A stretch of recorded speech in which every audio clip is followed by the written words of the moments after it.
Hello there. My name is Rocky Tinkler. I am a graduating senior that studied economics, statistics, and history at the University of Florida.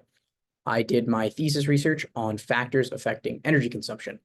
I would like to thank the generous donation of the Cutler family and the work of my thesis advisor, Dr. Michelle Phillips, for making this project possible.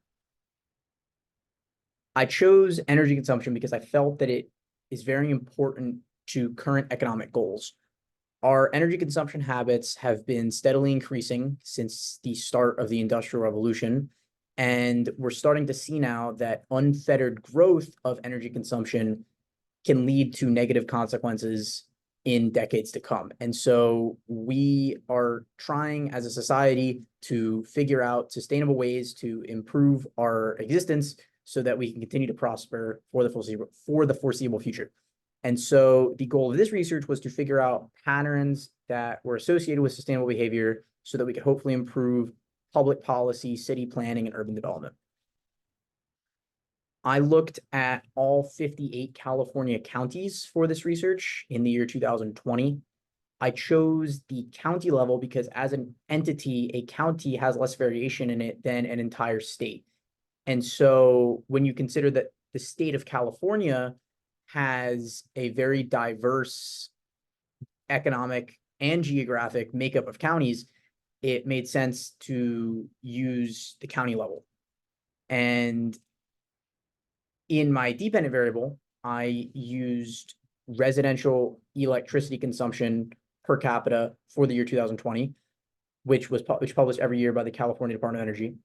And it's important to look at residential energy consumption because we're trying to capture the habits of consumers. So there have been other research papers published about energy consumption habits, but they almost always include industry. And so that sort of creates a lot of noise that doesn't really tell us a lot about the actual consumption habits of individuals in this market. So it's important to exclude industry, and that's what residential electricity consumption per capita does. So I ran two separate regressions on the following explanatory variables: household size, which is I use median household size for people living in a county, and I used population density, which is just a measure of how close together people are living by taking the county population, dividing it by land area. I used median income, median, not mean, because income tends to be skewed. And so median captures the average, true average better than a mean would. And then I also used HDD and CDD, which stands for heating degree days and cooling degree days. And these are basically measures of how much energy a place uses to regulate its temperature. So a place with a very hot climate like Miami will use a lot of CDD, but almost no HDD.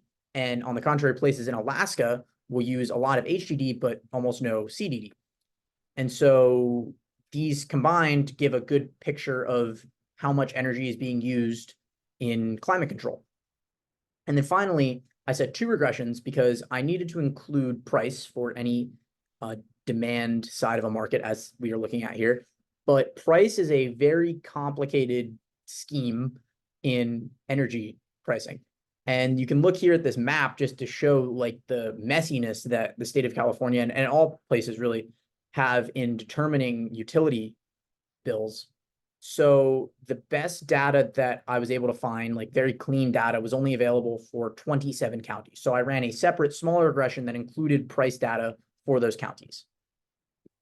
And what I found was that in the main regression, the only significant variables were CDD and HDD. So unfortunately, we could not make any policy recommendations based on the results, but it does actually create a concerning implication. So it's basically, this is basically telling us that places with more extreme climates use more energy. And if the climate continues to get more extreme for everywhere, we're going to need to continue to increase our consumption habits, which will continue to make the climate more extreme. And this could create a snowball effect that we should try and tackle as soon as possible. So more research absolutely needs to be done on how to figure out policies for sustainability.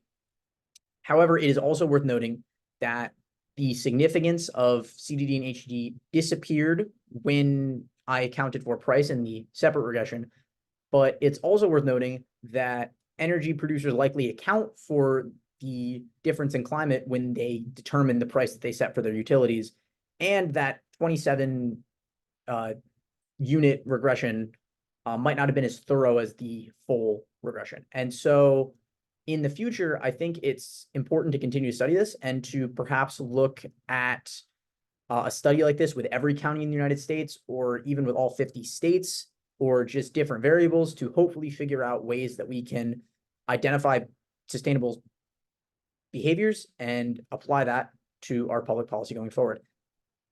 Thank you for listening to my research, and I hope you have a great day.